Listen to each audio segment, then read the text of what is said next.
Kari Lake is the nominee of the GOP for Senate in an open seat in Arizona. Up against Ruben Gallegos, Kari Lake joins me now. Her website is Kari, K-A-R-I, Lake.com, KariLake.com. Good morning, Kari. Welcome back. How goes the race? Good morning. We are busy here in Arizona. The race is tight. I'm running against a very radical candidate and being outspent probably 10 to 1. But that is amazing that we're so tight right now, and we've got some assistance coming in. We're starting to hit our ads really strong this week after Labor Day, and we've got other groups that are coming in and putting some ads out. So I feel really good about where we are, considering he's spent $62 million, both Ruben Gyo and his friends, running ads up until now, and they still have about $35 million ready to spend. It's an expensive race, but the fact that we're holding our own, and a new poll just came out this morning, I guess from CNN, saying no clear winner. It's margin of error, so it's a tied race here in Arizona.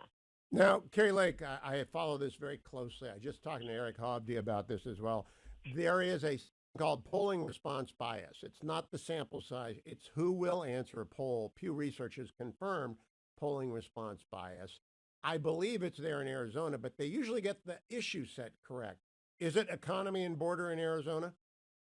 It is. You know, I look at where are independents and Republicans, and it's economy number one, border, crime and safety. These are the top three.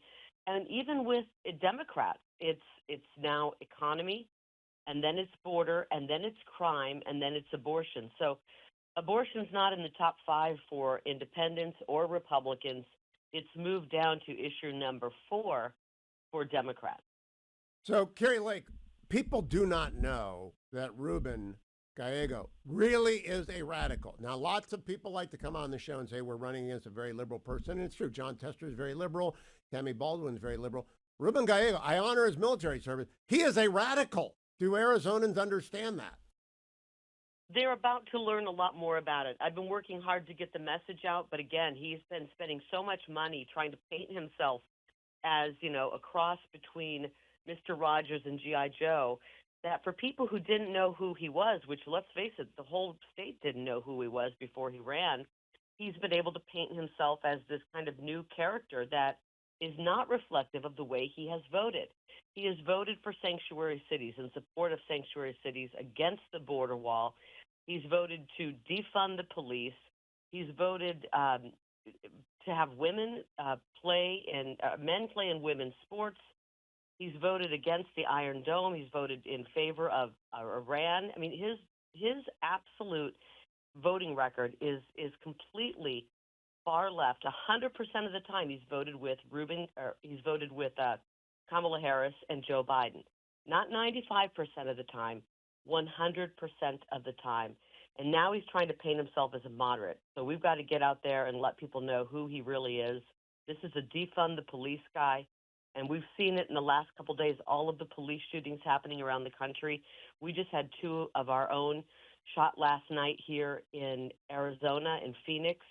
There is a real war on the police right now, and it's people like Ruben Gallego who have called them the enemy and, has marched in BLM and defund the police rallies. This is the reason we have such disrespect and hatred that's been launched toward our law enforcement who, let's face it, we need now more than ever with these gangs of Venezuelans breaking into people's homes and taking over apartment complexes. We've got real problems with crime out there, and the people are noticing it. They don't feel safe in their own neighborhood. Kari, I want to end on Israel. You're a very strong supporter of the Jewish state, and there's no doubt about that. I don't believe Ruben is, and I think he is not. Richie Torres is a very liberal congressman from New York, but he's also staunchly pro-Israel. I think Ruben Gallego is not. What is the difference between you two on supporting the state of Israel? It's night and day. I mean, this is a guy, as I said, he voted against funding for the Iron Dome.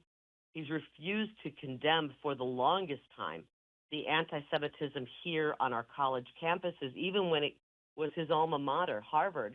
And Elise Stefanik had the president sitting there making anti-Semitic remarks. He has not been supportive of Israel and their launching their defensive on these terrorist cells. Hamas and Hezbollah, he actually was supportive of the Iran deal that Biden made. So it's very night and day with Ruben and me when it comes to Israel. And now again, he's trying to reinvent himself, just like Kamala Harris is. We can't believe what the Democrats are saying right now. We've No, we seen can't. the last No. three and a Yeah, half years, we've seen what they're capable of. Now they're trying to do a switcheroo, a makeover, a big makeover on their personalities. But we've got a voting record, and we have to look to that to show us how they will behave if they are elected. Kari Lake, thanks for joining me this morning. Her website is karilake.com. Again, good investment place because this is going to be a razor sharp win for Kari Lake in Arizona, but she needs your help. karilake.com. Thank you, Kari.